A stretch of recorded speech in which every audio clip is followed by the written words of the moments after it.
कुछ भी बच्चे की नाक में घुसाने की ज़रूरत नहीं है, क्योंकि उससे बच्चे को इन्फेक्शन को बिल्कुल नहीं करना चाहिए, क्योंकि उसकी वजह से बच्चे की नाक को हर्ट हो सकता है एंड फिर वो ब्लीड भी कर सकती है।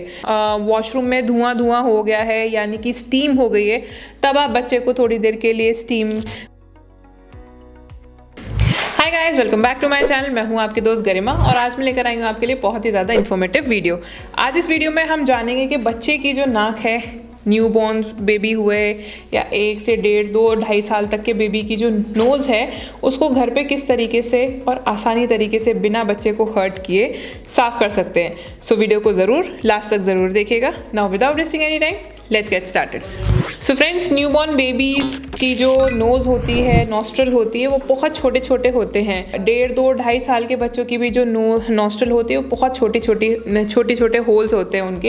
एंड उसकी वजह से कई बार होता है कि छोटे बच्चे होते हैं, उनको डिफ़िकल्टी होती है ब्रीथ करने में, कफ एंड कोल्ड हो जाता है। यूजुअली देखा गया है कि जब पेरेंट्स होते हैं, या तो अपनी जो फिंगर होती है या कुछ मदर्स के जो नेल्स होते हैं वो बड़े बड़े होते हैं, वो बच्चे की नाक में इस तरीके से हल्का हल्का प्रेस करके एंड उसको निकालते हैं। बच्चे की अगर नाक में गंदगी फंसी होती तो उसको निकालते हैं। वो बिल्कुल नहीं करना चाहिए, क्योंकि उसकी वजह से बच्चे की नाक को हर्ट हो सकता है एंड फिर वो ब्लीड भी कर सकती है, क्योंकि हमारे जो नाखून होते हैं वो बहुत ज़्यादा पेने होते हैं। बच्चे की जो नाक और अंदर की जो स्किन है वो बहुत सॉफ्ट होती है। नोस्ट्रल्स छोटे होते हैं तो पेरेंट्स की जो फिंगर है वो नहीं जा पाती है। कुछ पेरेंट्स का मैंने देखा है कि गीली कॉटन लेंगे एंड उससे बच्चे की जो नाक है उसको वेट करेंगे।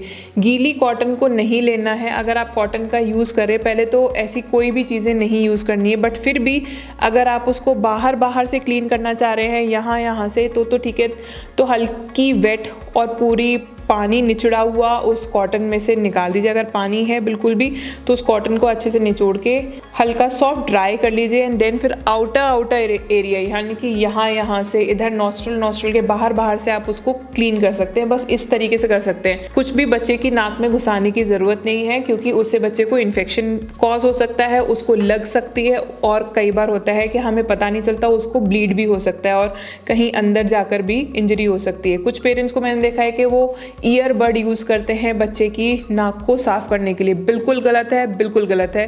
तो अब बच्चे की नाक को कैसे साफ़ करना है? सबसे पहला पॉइंट है, बच्चे को आप डेली नहलाते हैं तो नहलाते समय मॉइस्चर क्रिएट होता है, यानी कि ये जो नोज़ होती है वो डाइल्यूट हो जाती है अपने आप ही। तो तब आप उसको ऊपर से, यानी कि यहाँ से, जैसे आप मेरी नाक देख सकते हैं, इस तरीके से धीरे धीरे करके बच्चे की नाक को इस तरीके से आप नीचे करेंगे एंड फिर नोज़ का जो अंदर गंदगी है वो डाइल्यूट हो जाती है और डाइल्यूट होके जो नाक होती है वो बाहर बह जाती है।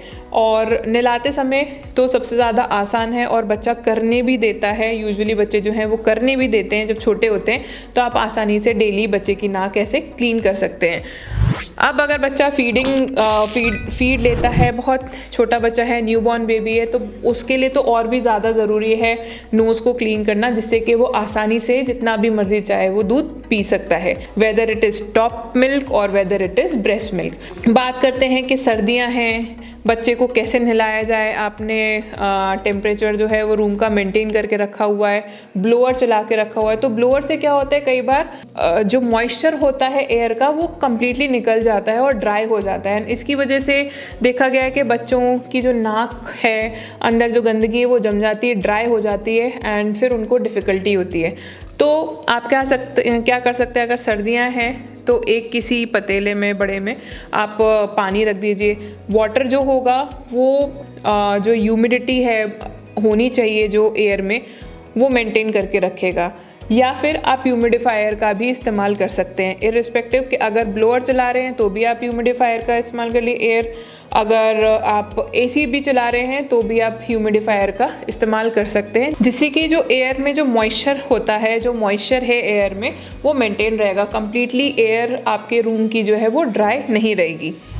नेक्स्ट इज़, बच्चे को बहुत ज़्यादा जुकाम है, ठंडक बहुत ज़्यादा हो रही है, कैसे बच्चे को हील करें? तो नेक्स्ट इज स्टीम ट्रीटमेंट, यानी कि आप वॉशरूम में जाइए, गीज़र का पानी अच्छे से गर्म करिए एंड फिर उसके बाद में किसी बाल्टी में आप गर्म पानी को ऑन कर दीजिए, यानी कि गर्म पानी को आप निकाल दीजिए और वॉशरूम का जो दरवाज़ा है वो बंद कर दीजिए। आपको लगे कि वॉशरूम में धुआं धुआं हो गया है, यानी कि स्टीम हो गई है, तब आप बच्चे को थोड़ी देर के लिए स्टीम में ले जाएं। डायरेक्टली हम बच्चे को स्टीम नहीं दे सकते हैं। जिस तरीके से हमारी अगर नाक बंद हो जाती है तो हम स्टीम यूज़ कर लेते हैं, उस तरीके से बच्चे को नहीं दे सकते, क्योंकि वो जो स्टीम की जो इंटेंसिटी है वो बच्चा बर्दाश्त नहीं कर पाएगा।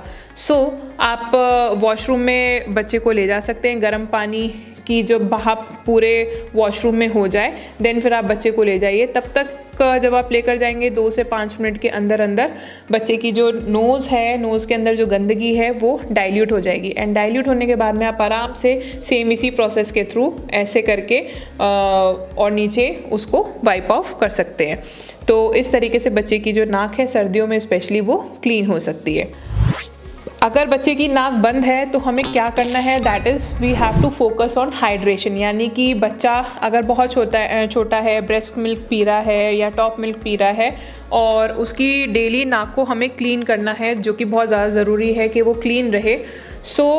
आपको उसको हाइड्रेट करना ज़्यादा ज़रूरी है, यानी कि 1.5 से 2 घंटे के अंदर अंदर हम उसको ब्रेस्ट मिल्क पिलाते रहें और या फिर उसको दूध पिलाते रहें। अगर पानी अलाउड नहीं है बच्चे को, अगर बच्चा बड़ा है, 1.5 साल का, 1.5 साल का या 2 साल का, इस तरीके का बच्चा है, तो आप उसको पानी पिलाइए, हाइड्रेट ज़्यादा से ज़्यादा रखिए। हाइड्रेशन से क्या होगा कि जो अंदर का जो मॉइस्चर होता है या डाइल्यूशन होता है वो मेंटेन रहेगा और आसानी से फिर आप नोज़ को क्लीन कर सकते हैं, क्योंकि ये ड्राई नहीं होगी।